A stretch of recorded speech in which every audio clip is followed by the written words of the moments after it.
Hello guys, welcome back to our YouTube channel easy learning hacks. So आज का हमारा topic है what is the structure of courts in India. Let's begin. Courts का structure क्या है India में? देखें, यहाँ पे आपको एक ट्रायंगल देखने को मिल रहा है। इसमें क्या देख रहे हैं आप एक सुप्रीम कोर्ट देख रहे हैं सबसे टॉप पे, फिर उसके बाद आप हाई कोर्ट देख रहे हैं और लास्ट में आता है लोअर कोर्ट। लेकिन जब भी हम किसी भी चीज़ को ट्रायंगुलर वे में एक्सप्लेन करते हैं तो जो सबसे लास्ट वाली चीज़ें होती हैं कि जैसे यहाँ पे लोअर कोर्ट दिया गया है, ठीक है, तो लोअर कोर्ट यहाँ पे सबसे नीचे है। भले ही वो सबसे नीचे है लेकिन वो नंबर यानी क्वांटिटी में सबसे ज़्यादा है। आया समझ आपको? फिर आता है उसके ऊपर हाई कोर्ट, तो वो लोअर कोर्ट से ऊपर जो है पोजीशन में, लेकिन इसका नंबर जो है, इसका नंबर लोअर कोर्ट से कम है, मतलब क्वांटिटी में ये कम है लोअर कोर्ट से। ठीक, इस तरह फिर से आता है। फिर सबसे टॉप पे आता है सुप्रीम कोर्ट जो हाई कोर्ट के ऊपर पोजीशन में है और नंबर में सिर्फ एक ही है। हमारी कंट्री में सिर्फ एक ही सुप्रीम कोर्ट है, ठीक है, और ये हाईएस्ट लेवल ऑफ कोर्ट है। तो ये है कोर्ट्स का स्ट्रक्चर इंडिया में। अब इसे और अच्छे से हम जानेंगे। देखें, there are different level of courts in our country. Supreme court apex court है, Delhi presided by chief justice of India. जो सुप्रीम कोर्ट है वो सबसे ऊपर यानी सबसे हाईएस्ट लेवल ऑफ कोर्ट हमारी कंट्री में है। इसके ऊपर मतलब इसे एपेक्स कोर्ट भी कहा जाता है, क्योंकि एपेक्स कोर्ट क्या होता है, सबसे ऊपर वाला, ठीक है, एपेक्स होता है सबसे टॉप पे जो आता है। तो इट्स इन दिल्ली, मतलब दिल्ली में पड़ता है हमारा सुप्रीम कोर्ट और इसके इंचार्ज हैं चीफ जस्टिस ऑफ इंडिया। आपको मैं और एक बात बताती हूँ यहाँ पे कि चीफ जस्टिस इंचार्ज वो बनते हैं जितने भी सारे, मान लीजिए अब जितने भी सारे जजेस हैं सुप्रीम कोर्ट में, उन सारे जजेस में जो सबसे सीनियर मोस्ट जज होते हैं वो बन जाते हैं चीफ जस्टिस ऑफ इंडिया। समझ आया आपको? देखिए, जितने भी सारे जजेस हैं यहाँ पे सुप्रीम कोर्ट में, जो उनमें सबसे टॉप मोस्ट सीनियर जज होंगे वही बनेंगे चीफ जस्टिस ऑफ इंडिया, ठीक है। फिर उसके बाद एक नेक्स्ट लेवल आता है, वो है हाई कोर्ट। हाई कोर्ट्स कहाँ होते हैं? हाई कोर्ट्स होते हैं स्टेट्स में। स्टेट्स में जो हाईएस्ट लेवल ऑफ कोर्ट रहता है उसे हम हाई कोर्ट बुलाते हैं। अब इसके नीचे लेवल पे आता है लोअर कोर्ट। सबऑर्डिनेट और डिस्ट्रिक्ट कोर्ट्स एट डिस्ट्रिक्ट और तहसील लेवल और in town presided bye district जज। लोअर कोर्ट को क्या कहा जाता है? उसको कहा जाता है सबऑर्डिनेट कोर्ट भी, उसको डिस्ट्रिक्ट कोर्ट भी कहा जाता है। ये डिस्ट्रिक्ट लेवल या टाउन लेवल में ऐसे कोर्ट्स होते हैं और इन्हें प्रिजाइड करता है डिस्ट्रिक्ट जज। आई होप यहाँ तक आपको क्लियर हो चुका हो सारी चीज़ें। अब आगे देखते हैं। देखिए, high courts were first established in the 3 presidency cities of Kolkata, Bombay and Madras in 1862। 1862 में हम ब्रिटिशर्स के अंडर, है ना, हम कॉलोनियल रूल के अंडर थे, तो तब तक सिर्फ एक ही सुप्रीम कोर्ट हुआ करता था, वो भी कलकत्ता में हुआ करता था। फिर जब ब्रिटिश टेरिटरी बढ़ी तो उन्होंने क्या किया, उन्होंने 3 प्रेसिडेंसी सिटीज़ कलकत्ता, बॉम्बे और मद्रास में हाई कोर्ट्स इस्टेब्लिश किए। The high court of Delhi came up in 1966। Currently there are 25 high courts. फिर 1966 में हाई कोर्ट ऑफ दिल्ली आया। अभी के टाइम पे हमारे पास 25 कोर्ट्स हैं। अब आपके मन में क्वेश्चन आया होगा यहाँ पे कि 25 ही क्यों है? अगर हाई कोर्ट्स मतलब स्टेट्स 28 है हमारे पास, तो हाई कोर्ट्स 25 कैसे? ठीक है, तो ये हम देखते हैं। While many states have their own high courts, Punjab and Haryana share a common high court at Chandigarh. जैसे ज़्यादातर स्टेट्स के अपने हाई कोर्ट्स है, लेकिन पंजाब और हरियाणा जो है उनका एक कॉमन कोर्ट है, वो एक कॉमन कोर्ट शेयर करते हैं। And 4 north eastern states of Assam, Nagaland, Mizoram and Arunachal Pradesh have a common high court at Guwahati. और जो ये 4 नॉर्थ ईस्टर्न स्टेट्स है ये भी एक कॉमन कोड यहाँ पे शेयर करते हैं। कहाँ पे? गुवाहाटी में। ठीक है, हो गया यहाँ पे क्लियर आपको? हमारे पास इसलिए 25 हाई कोर्ट्स है, ठीक है। Andhra Pradesh, Amaravati and Telangana, Hyderabad have separate high courts from 1 January 2019।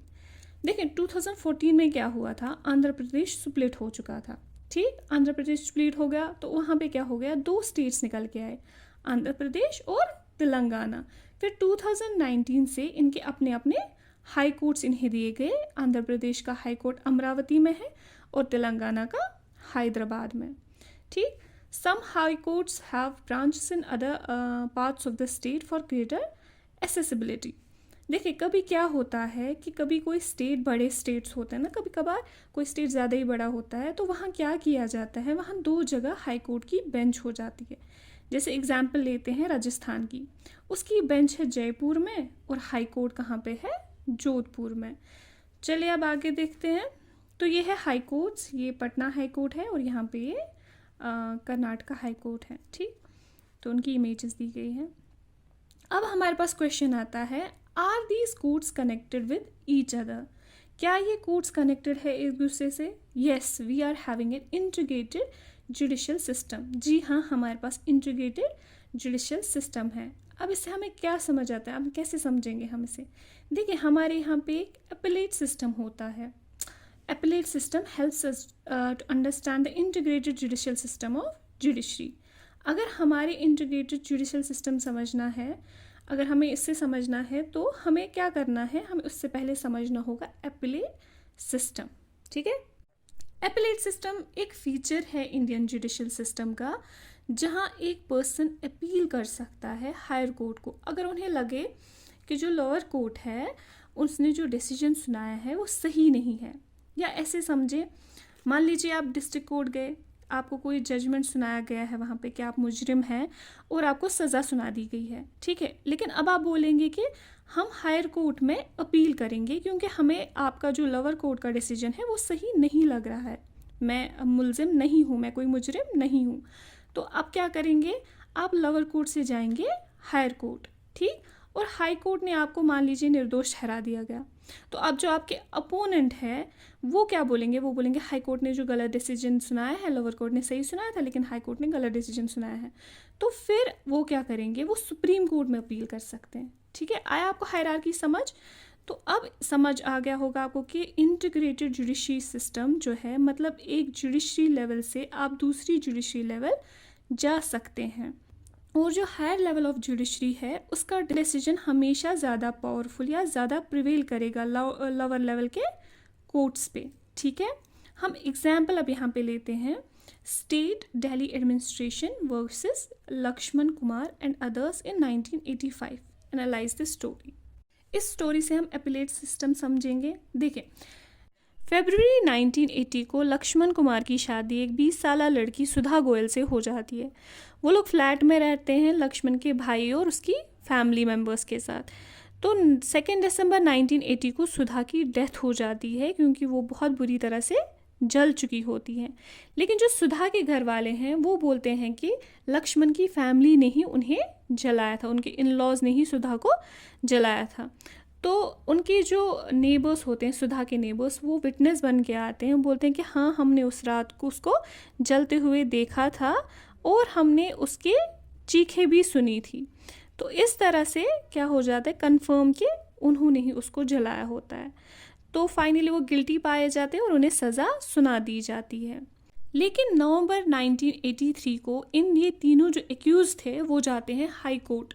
वहाँ पे क्या करते हैं, अपील करते हैं कि हमने ऐसा कुछ नहीं किया, वो एक्सीडेंटली जली, उसकी साड़ी पे खुद ही केरोसिन गिर गया और वो स्टोव की फ्लेम से जल गई। ठीक है, तो इस तरह से उन्हें वहाँ से छोड़ दिया जाता है।